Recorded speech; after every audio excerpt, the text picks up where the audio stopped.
Ambassador Hyunwoo Kim stood in the center of the Great Hall on Galactic Council Station Omega-7. Around him, hundreds of alien beings filled the curved seats that rose up like a giant bowl. The air hummed with translation devices working in dozens of languages. Hyunwoo had been Earth's voice in this place for 5 years now. He knew every face, every species, every political game they played. Today was different. Today the games had turned deadly serious. The trouble started 3 months ago with trade disputes. The reptilian hegemony wanted mining rights in human space. When Earth said no, they began attacking human cargo ships.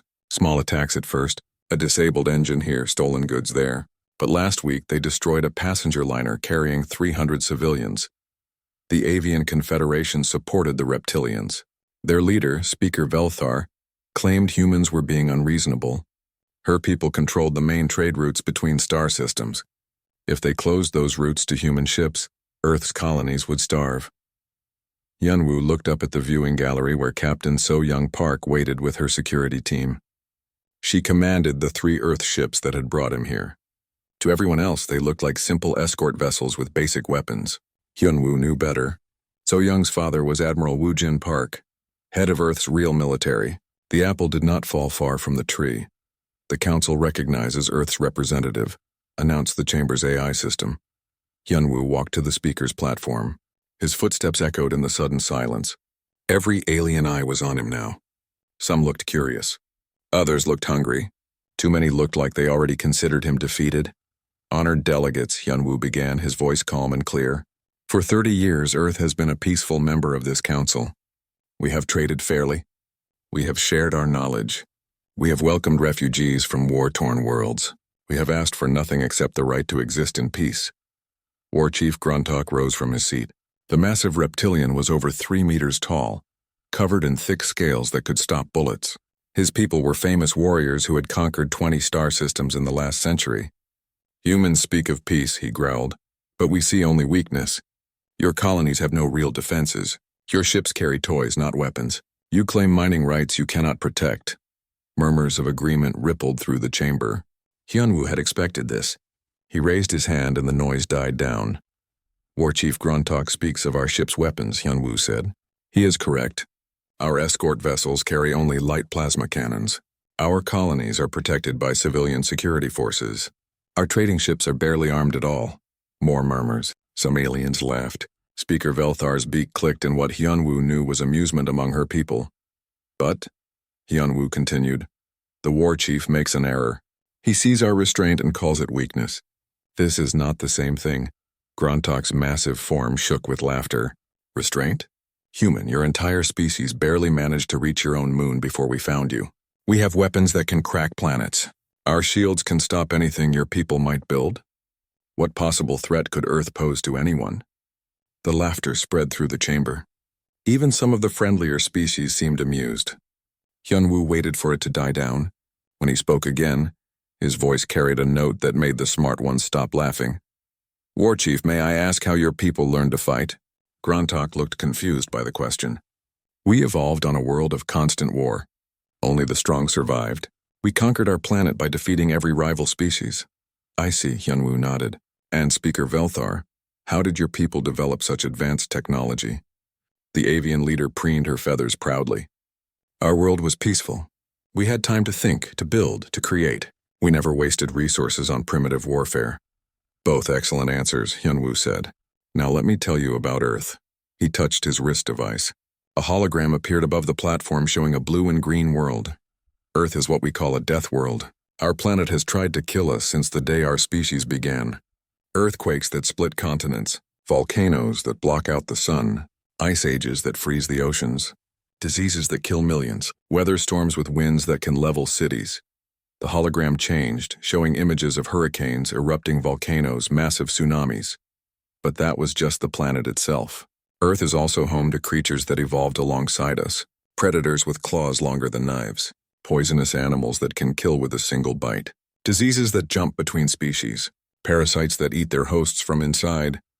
New images appeared. Great white sharks, saltwater crocodiles, venomous snakes, microscopic viruses. We learned to survive on a world where everything wanted us dead, Hyunwoo continued. We became very good at making weapons. Very good at fighting. Very good at killing things that tried to kill us first. The chamber was quiet now. Even Grontok had stopped laughing. When we finally reached space, we brought those skills with us. But we also learned something else from our death world. We learned that survival is not just about being the strongest. It is about knowing when to fight and when not to fight. Hyunwoo looked around the chamber, meeting as many eyes as he could. For 30 years, Earth has chosen not to fight. We have kept our real weapons hidden. We have trained our real soldiers in secret. We have built our real ships where no one could see them. Not because we are weak, but because we hoped we would never need them. Speaker Velthar's feathers rustled with what Hyunwoo knew was nervousness. You speak of hidden weapons as if they could threaten civilizations that have ruled space for thousands of years. I speak of hidden weapons because I hope you will never see them, Hyunwoo replied. War Chief Grontok, your people conquered 20 systems. That is impressive. But they were all inhabited by species from normal worlds. You have never fought someone from a death world. He paused, letting that sink in. Speaker Velthar, your technology is advanced beyond anything Earth officially possesses. But your people developed it during thousands of years of peace. You have never needed to think like a predator. The hologram changed again, showing Earth's solar system. Every human colony you see is lightly defended, because we choose to keep them that way. Every human ship carries minimal weapons because we choose to arm them lightly. Every human world lacks orbital defenses because we choose not to build them. Hyunwoo's voice grew harder. But if you force us to abandon those choices, you will learn why humans became the apex predator on a world that tried to kill us every single day. You will learn what it means to fight someone who evolved to survive in hell. War Chief Grontok stood again, but his laughter was gone. You threaten the combined might of two great civilizations with stories about your primitive world? I threaten no one, Hyunwoo said quietly. I warn everyone. There is a difference. He looked up at the viewing gallery where Captain So-Young Park watched. Her face showed no emotion, but he saw her hand rest on her sidearm. Even that weapon was more advanced than anything the aliens had seen from Earth. Honored delegates, Hyunwoo said, turning back to the assembly. Earth's military doctrine has always been built around one simple principle. If someone threatens our existence, we respond with overwhelming force. We have spent 30 years hoping we would never need to demonstrate what overwhelming force means to a species from a death world. He touched his wrist device again. The hologram vanished. The attacks on our ships must stop. The threats against our colonies must end. We are asking nicely, one last time, because we remember what it cost us to become the kind of species that could survive on Earth. We do not want to become that species again. Silence filled the great hall. Hyunwoo could hear the hum of life support systems, the whisper of air recyclers, the distant sounds of the station's massive engines. Then War Chief Grontok began to laugh again. Slowly, other reptilians joined him. Speaker Velthar's beak clicked in amusement. Within moments, half the chamber was laughing at the human who dared to threaten them with bedtime stories about his dangerous planet. Hyunwoo stood quietly until the laughter died down. When he spoke again, his voice was very soft. I have delivered Earth's final warning. What happens next is your choice. He walked off the platform and headed for the exit. Behind him, the aliens began to chatter excitedly about trade agreements and military alliances. They spoke of dividing Earth's colonies between them. They discussed the best ways to exploit human labor. Captain So-Young Park and her team fell into step beside Hyunwoo as he left the chamber. None of them spoke until they reached their ship. How did it go? So-Young asked as they boarded. Exactly as expected, Hyunwoo replied. Send the message to Earth. Tell them to activate Protocol 7. So-Young nodded. And the timeline? Hyunwoo looked back at the station where the aliens were sealing their fate with laughter and greed. They will move against our colonies within the week. They see us as easy targets, he paused. They have no idea what they are about to unleash. As their ship departed the station, Hyunwoo sent a coded message through quantum communication channels. It was short, simple, and would change the galaxy forever. Diplomatic solutions exhausted. Enemy action imminent. Recommend implementation of Protocol 7. May God forgive us for what comes next. President Jae Sung-oh stood before the cameras in Earth's capital city. Behind him, the flags of all human colonies hung at half-staff. His face was calm, but his eyes burned with cold fury that made veteran reporters step back. Citizens of Earth and the human colonies, he began, his voice steady. At 800 hours today, alien military forces launched coordinated attacks against 12 human settlements. New Busan, New Seoul, Harmony Station, and 9 other colonies have been destroyed. Nearly 2 million of our people are dead or missing. Around the world, humans stopped what they were doing to watch. In space stations on Mars in the asteroid belt, millions of people listened to words that would change everything. For 30 years, we have lived among the stars as peaceful neighbors. We chose restraint over aggression. We chose diplomacy over warfare. We chose to be gardeners, not warriors. The president's voice grew harder. That choice has been taken from us. He paused, looking directly into the cameras. The species that attacked our families believe Earth is weak. They see our peaceful nature and mistake it for helplessness. They are about to learn the difference between choosing peace and being incapable of war. On Luna, Admiral Woo Jin Park watched the speech from his real headquarters. Not the small facility that alien diplomats occasionally visited, but a massive complex buried deep beneath the moon's surface. Around him, thousands of officers worked at stations that had been hidden for 3 decades. "Admiral," said General Yoon Young Kim, "all assets are reporting ready status." Admiral Park nodded. Yoon Young was Ambassador Hyun-woo Kim's sister, but where he was a diplomat, she was a soldier. She commanded Earth's Special Operations Forces, units that officially didn't exist. "How long until full deployment?" the Admiral asked. 12 hours for the first wave, 72 hours for complete mobilization. Admiral Park looked at the holographic display showing Earth's solar system. To alien observers, it looked the same as always. A few small defense stations, some patrol ships, the usual civilian traffic. They had no idea what was really there. "Begin Operation Sunrise," he ordered. Throughout the solar system, hidden facilities began to reveal themselves. On Mars, what looked like scientific research stations opened massive doors in the planet's surface.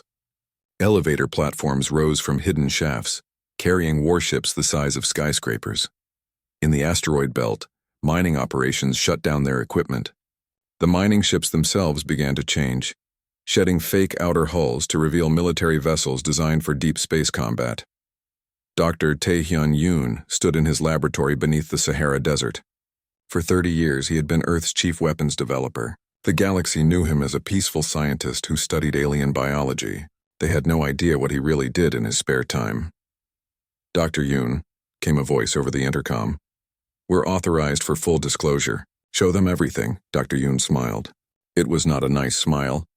He activated the main display in the laboratory, showing weapons that had never been tested in battle. Kinetic kill vehicles that could accelerate asteroids to near light speed.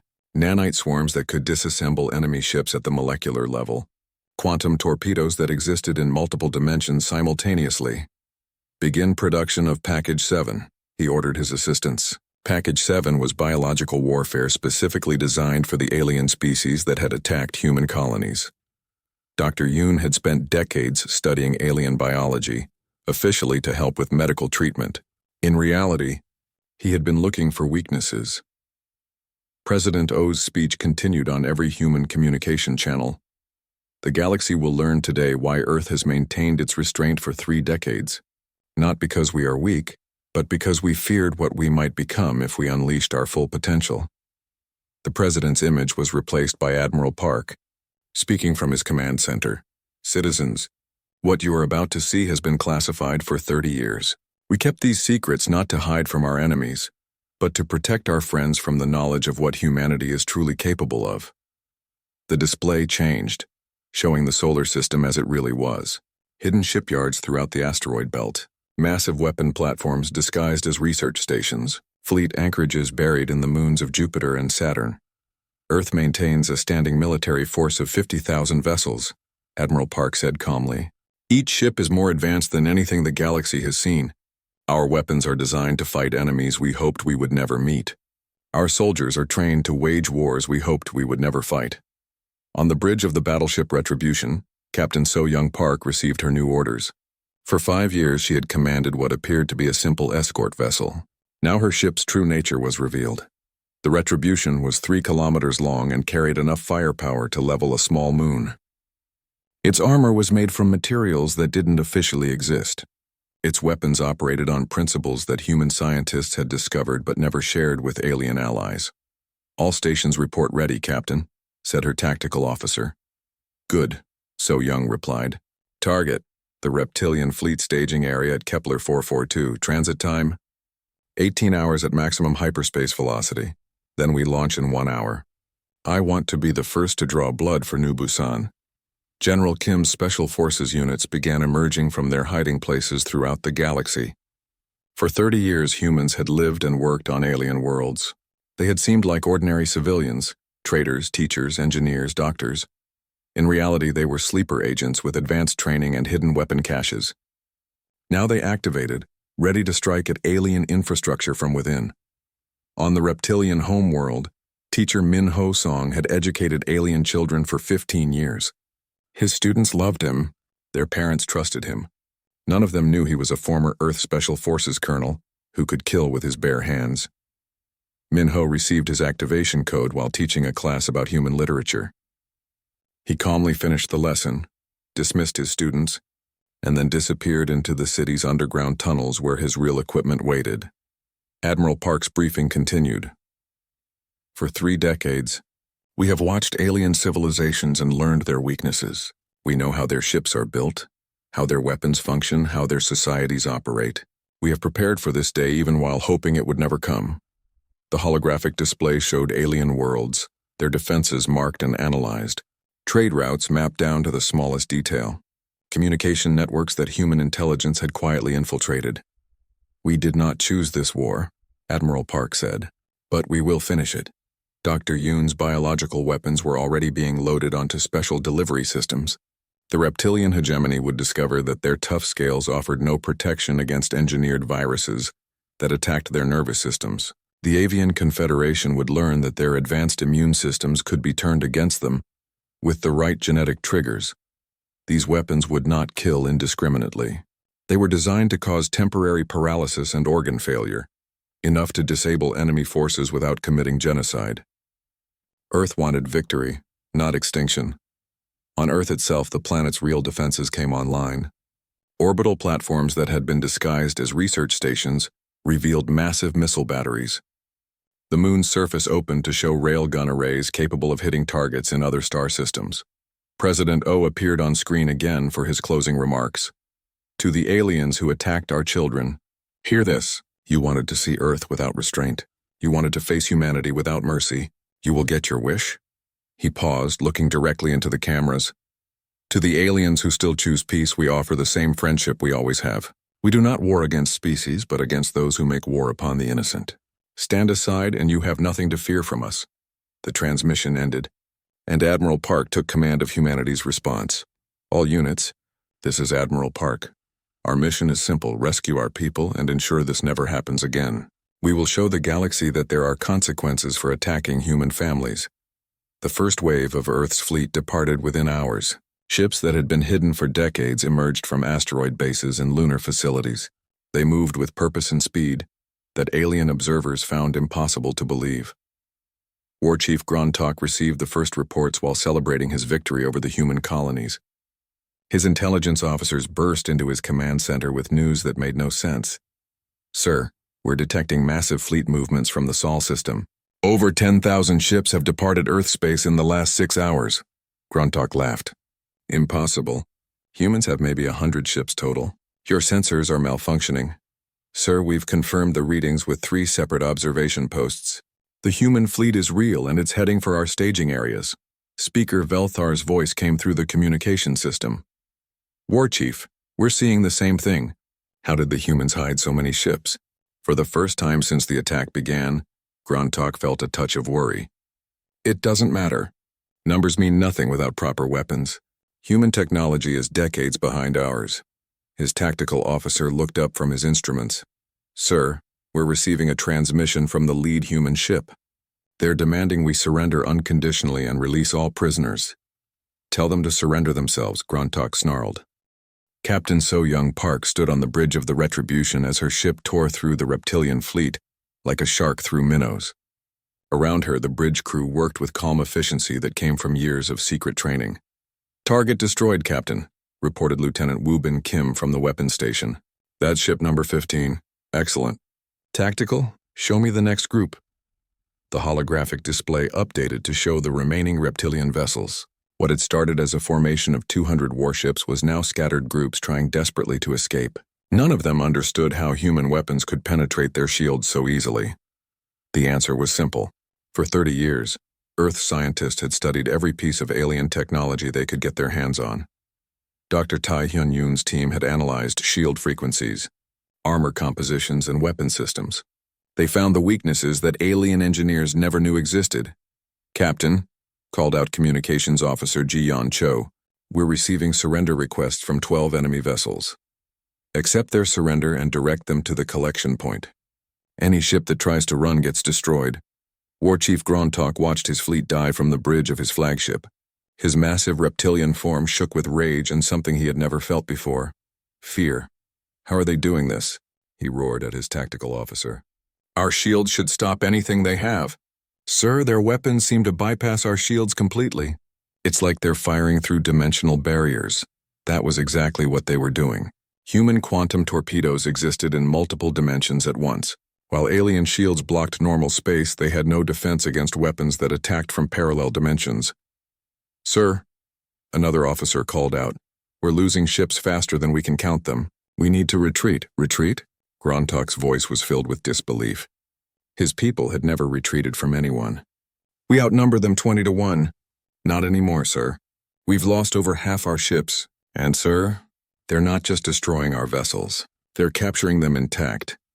Grontok looked at his tactical display and saw the truth.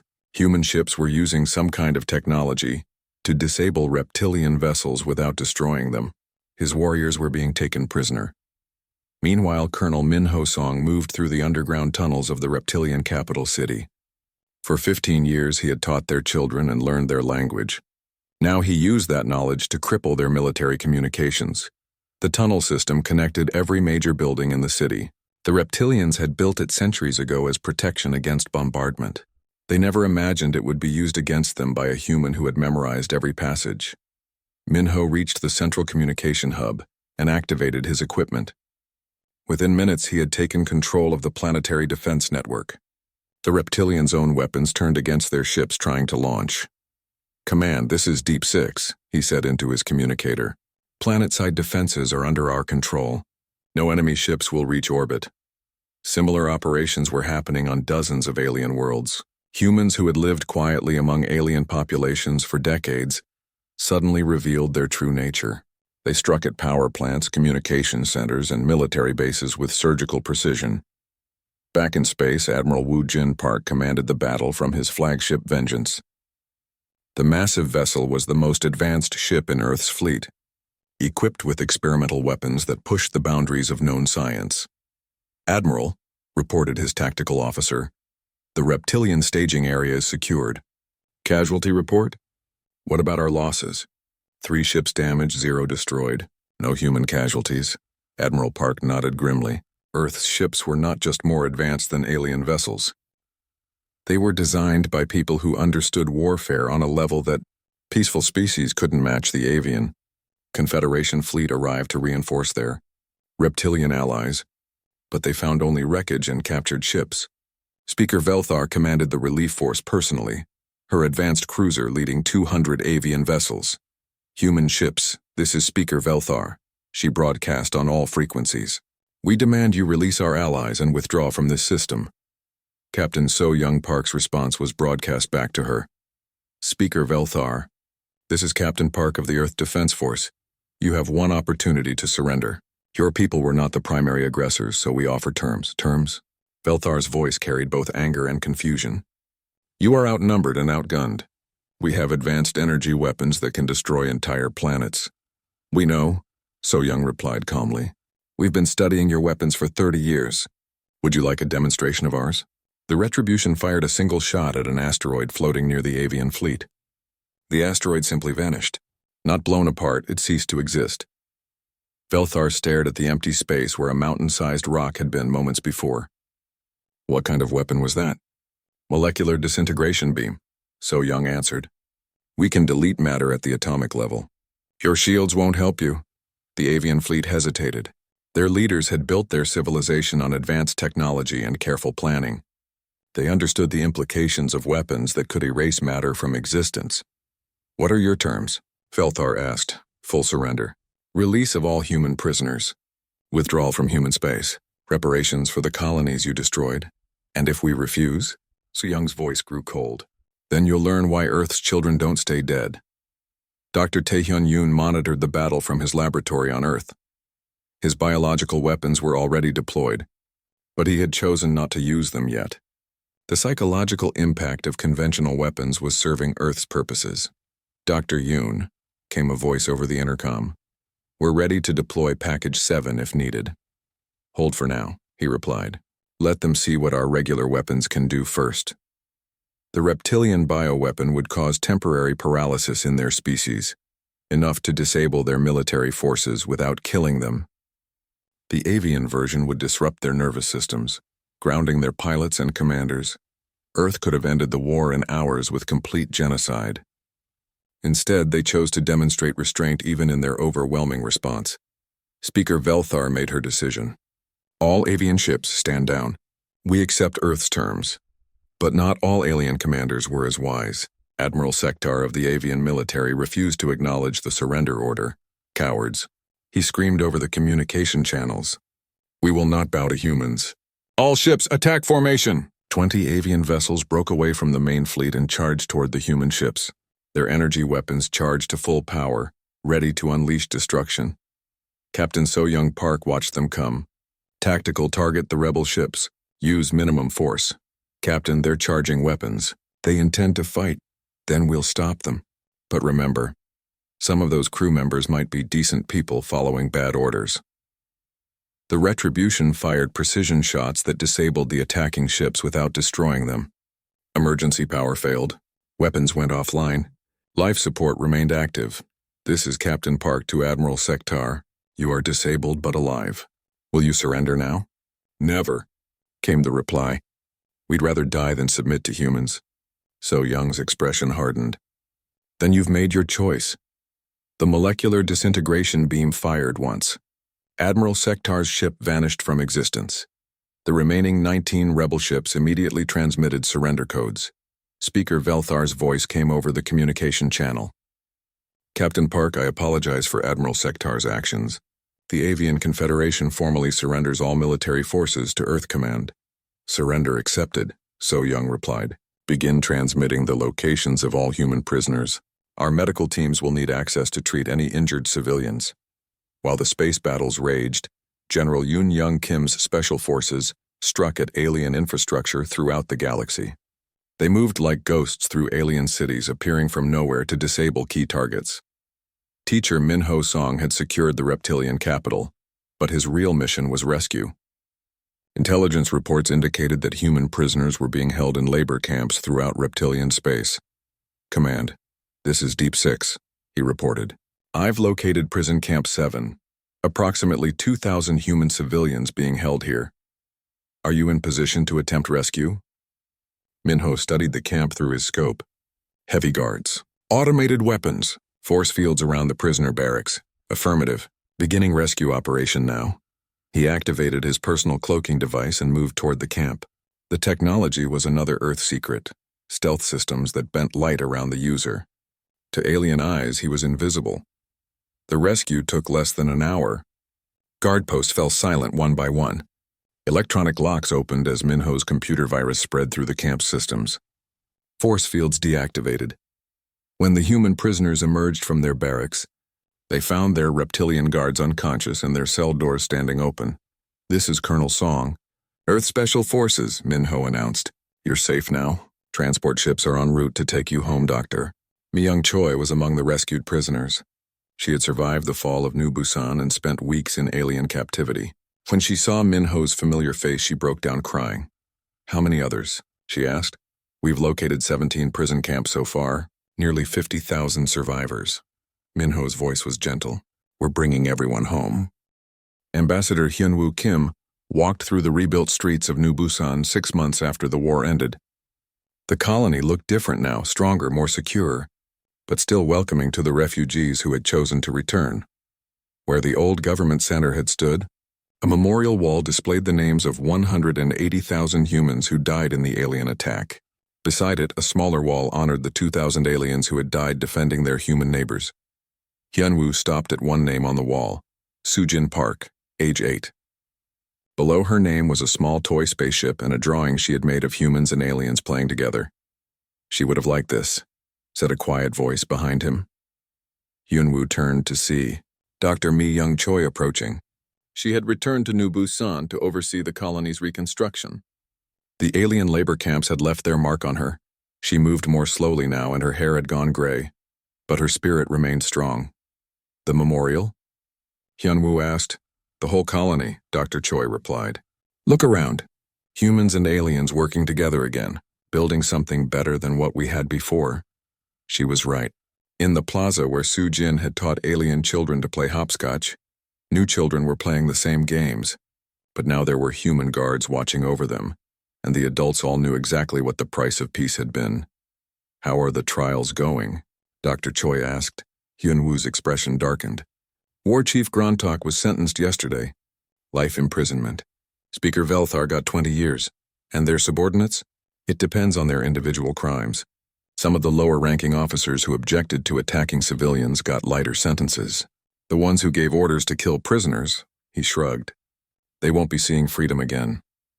The war crimes trials had been held on Earth, broadcast live throughout the galaxy. Alien species watched as human judges carefully examined every piece of evidence, interviewed every witness, and delivered sentences based on individual actions rather than species membership. It was a lesson in human justice that many aliens had never seen before. President Jae-sung stood before the Galactic Council on Omega 7 Station. The Great Chamber looked the same as it had 6 months ago, but everything else had changed. Human ships now patrolled the space around the station. Human guards stood at every entrance, and Hyunwoo Kim sat in the speaker's chair. Honored delegates, President Oh began. 6 months ago, some of you chose to make war on humanity. You saw our restraint and mistook it for weakness. You attacked our children and thought we would submit. The assembled aliens listened in silence. Many of them had supported the attacks on human colonies, believing they were backing the winning side. Now they sat in a chamber controlled by the species they had tried to destroy. Today we established new rules for this galaxy, President Oh continued. First, any attack on civilian populations will be met with immediate military response from Earth. We will not tolerate genocide, slavery, or the deliberate targeting of children. Murmurs rippled through the chamber. Some aliens seemed relieved. They had never supported such tactics. Others looked worried about their own past actions. Second, all species will contribute to a joint peacekeeping force under Earth command. This force will prevent future wars and protect refugee populations. More murmurs. The idea of alien species serving under human commanders would have been laughable 6 months ago. Now it was simply reality. Third, any species that cannot accept these terms is free to leave Galactic Council space and establish their own territory, but they will not be allowed to return. Captain So-young Park commanded the peacekeeping fleet from her new flagship, the Guardian. The massive vessel was even larger than the Retribution, designed specifically for maintaining order rather than waging war. Her current mission involved mediating a territorial dispute between two minor alien species. Neither side wanted the conflict to escalate, knowing that human intervention would mean the end of their military forces. Captain, reported her communications officer, both sides have agreed to arbitration. Good. Schedule negotiations for tomorrow. Make sure both delegations understand that we expect a peaceful resolution. The Guardian's mission was typical of Earth's new role in the galaxy. Humans had become the police force that everyone both feared and respected. They were fair in their judgments but absolutely ruthless in enforcing them.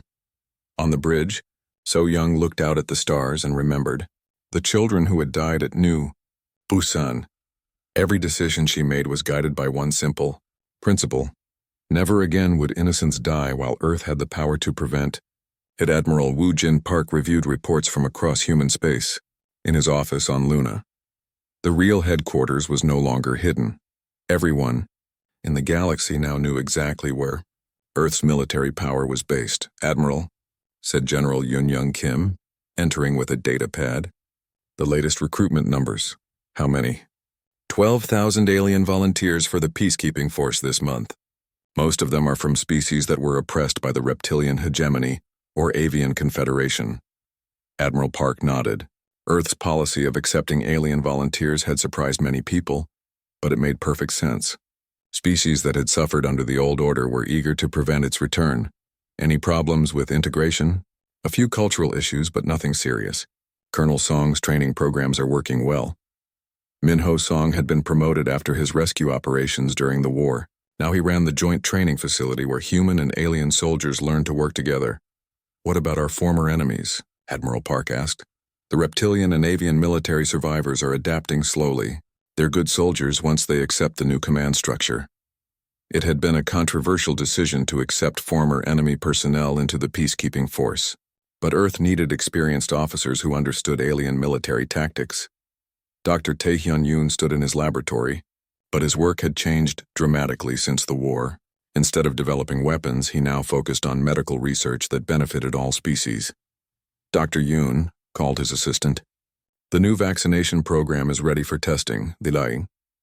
Vaccine would protect against diseases that jumped between species, a common problem in the multi-species colonies that were becoming more popular throughout the galaxy. Excellent. Begin trials on volunteer populations. Earth's technological advantages were now being shared freely with alien species, but only for peaceful purposes. Medical advances, agricultural improvements, and environmental restoration were all part of humanity's new approach to galactic leadership. War Chief Grontok sat in his prison cell on Earth, reading reports about the galaxy's transformation. His guards treated him well. He had comfortable quarters, good food, access to books and news broadcasts. But he would never leave this place. The humans are keeping their promises, he said to his cellmate, Admiral Sektar's former second-in-command. What do you mean? They said they would make us pay for what we did, but they also said they would protect our children. Look at this report. Reptilian colonies are thriving under human protection. Our young ones are attending integrated schools, learning human languages alongside their own. The former admiral looked confused. Why would they care about our offspring after what we did to theirs? Grontok's understanding had grown during his months in prison. Because they're not like us. We thought strength meant the ability to take what we wanted. They know that true strength means protecting those who can't protect themselves. He pointed to another article in the news report. Human medical teams just saved an entire reptilian settlement from a plague outbreak. They could have let us die. Instead, they risked their own lives to help us. Speaker Velthar would be released in 19 years if she maintained good behavior. Unlike Grontok, she had actively tried to minimize civilian casualties during the war. The human judges had taken that into account during her sentencing. She spent her time in prison writing memoirs that would be published throughout avian space. Her message was simple. Never underestimate a species that chooses peace over war, because when they finally fight, they fight to win. 5 years after the war, Ambassador Hyun-woo Kim stood once again before the Galactic Council. But now he addressed a very different assembly. The chamber was filled with representatives from over 200 species, many of them refugees who had found safety under Earth's protection. Fellow citizens of the galaxy, he began. 5 years ago, we learned a terrible lesson about the cost of peace. Some of us paid that price in blood. Others paid it in freedom. All of us paid it in innocence lost. The assembled delegates listened quietly. Many of them remembered the old days when might made right and the strong preyed upon the weak. But from that tragedy we have built something better. Today no species lives in fear of genocide. No children are sold into slavery. No world burns because its people chose to defend themselves. He gestured to the viewing gallery where Captain So-young Park sat with her mixed species peacekeeping force. We have learned that strength without restraint leads to tragedy, but we have also learned that restraint without strength leads to the same result. Today we have both. A young reptilian delegate raised her hand. Ambassador Kim, what happens when humanity is no longer strong enough to maintain this peace? Hyun-woo smiled. That's why we're training all of you. Colonial Administrator Jin-ho Lee stood in his office overlooking the main plaza of New Busan. Outside his window, humans and aliens worked side by side in the morning sun. Reptilian refugees tended gardens alongside human farmers. Avian children played with human kids in the school courtyard. The colony had become everything Earth hoped for when they first reached the stars, a place where different species could live together in peace. Jin-ho had been a soldier once, back on Earth. He fought in the resource wars before humanity made contact with alien civilizations. Now he grew food and helped people build better lives. He preferred it this way. The communication device on his desk chimed. Jinho touched the screen and saw Commander Dongsik Han's face appear. Dongsik led the colony's security force, 50 men and women armed with what looked like civilian-grade weapons.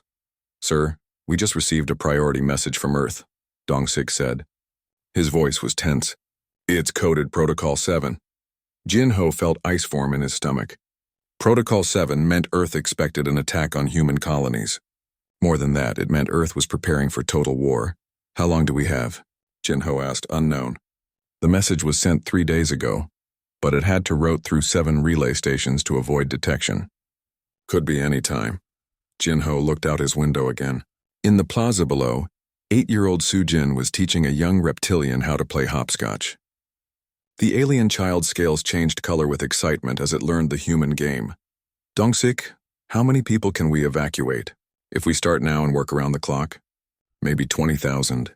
But sir, if we begin evacuations, the alien intelligence networks will know something is wrong. They might attack before we're ready." Jinho closed his eyes.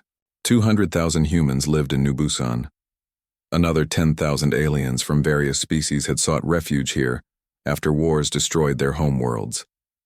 Earth's protection had given them a chance to rebuild their lives. "What about our defenses?" Jinho asked. "The real ones or the ones everyone thinks we have?" "Both." Dongsik's expression grew grim. "Officially, we have 50 security officers with plasma rifles and 6 patrol vehicles. Anyone watching us would think that's all we've got. And unofficially, every cargo transport in the system has military-grade armor and hidden weapons. The communication towers are actually point defense laser arrays. We have underground bunkers with enough firepower to fight off a small fleet." Dongsik paused. "But if they come with everything they have, we can't hold them. Not long enough for Earth to send help." Dr. Mi-young Choi appeared on the communication screen beside Dongsik. She ran the colony's medical center and research facility. Like Jinho, she had a military background that most people didn't know about. "Jinho," she said, "I need to tell you something. I've been monitoring alien communication networks as part of my research. 3 days ago, traffic increased dramatically between reptilian and avian military commands." "What kind of traffic?" "Fleet movements, supply requisitions, troop deployments." Her face was pale. "They're not just planning to attack us. They're planning to attack all the human colonies at once."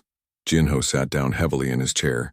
"A coordinated strike against every human settlement outside the solar system would kill millions of people. Earth would have no choice but to respond with everything they had." "There's more," Dr. Choi continued. "Based on the communication patterns, I think they plan to take prisoners. They want human slaves, not just human territory." The screen chimed again. A new face appeared, Captain Yunseo Kwan from the cargo ship Prosperity. Her vessel was one of 12 merchant ships that regularly visited New Busan. In reality, they were Earth Defense Force vessels in disguise. "Administrator Lee," Captain Kwan said, "we've got contacts dropping out of hyperspace at the edge of the system. Long-range sensors show at least 200 ships." Jinho's blood turned to ice. 200 ships was more than the entire official Earth Defense Force. The aliens weren't taking any chances. "Captain, how long until they reach us?" 4 hours at current speed. "Sir, I need permission to drop our disguises and begin defensive maneuvers." Jinho looked at Dongsik and Dr. Choi. Both nodded. "Permission granted. All ships abandon stealth protocols. This is not a drill." The next few hours passed in a blur of activity. Jinho sent final messages to Earth, knowing they might be the last communication anyone received from New Busan. Emergency shelters opened throughout the colony. Civilians who had lived peaceful lives suddenly remembered old military training. The merchant ships transformed before everyone's eyes. Holographic projectors shut down, revealing sleek warships bristling with weapons. Hidden armor plating deployed. Missile pods emerged from fake cargo holds, but it wasn't enough. Not against 200 enemy ships. The attack began without warning. One moment, space around New Busan was empty except for the disguised human vessels. The next, the sky filled with alien warships. War Chief Grontok's voice echoed across all communication channels. "Humans of New Busan, you have one chance to surrender. Lay down your weapons and submit to hegemony authority. Resist, and we will take what we want from your burned cities." Jinho stood in the colony's command center, watching displays that showed the massive enemy fleet. Reptilian dreadnoughts the size of city blocks, avian cruisers with energy weapons that could melt steel, fighter squadrons numbering in the thousands, all units, he said into his communication device. This is Administrator Lee.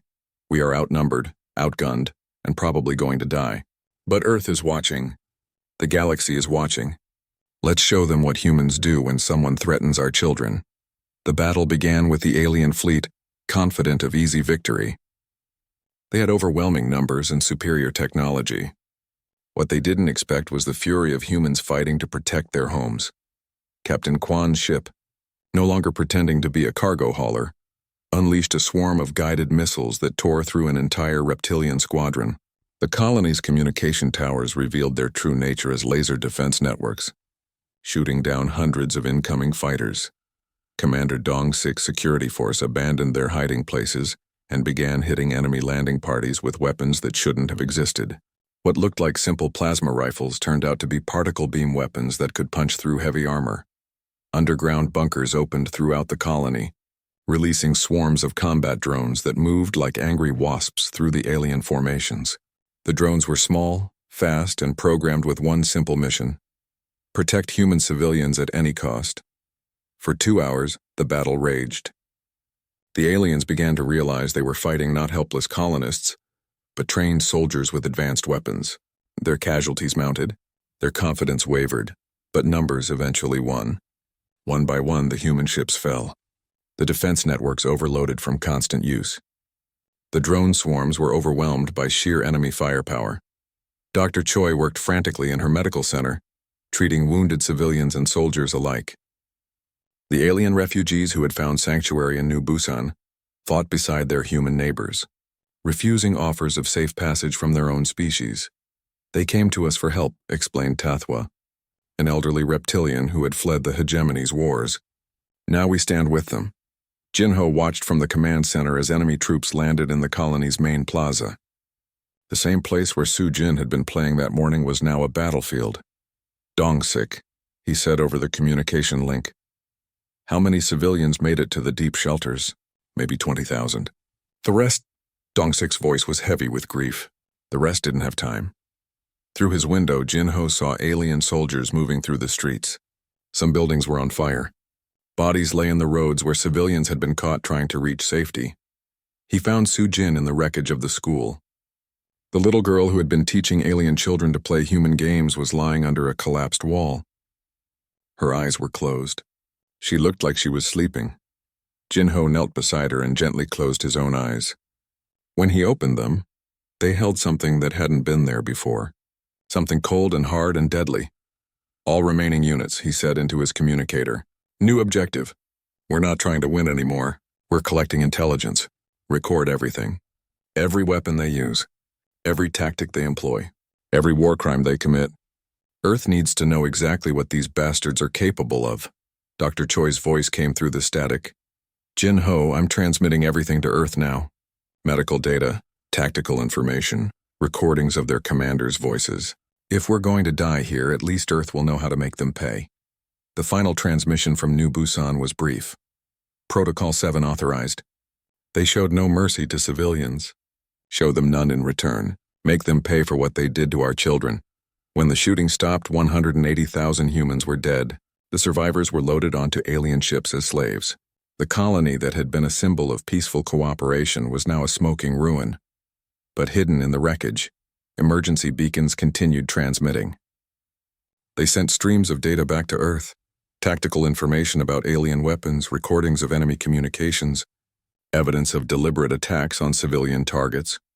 War Chief Grontok stood in the ruins of New Busan's government center. His forces had won a complete victory, but it had cost him more ships and soldiers than any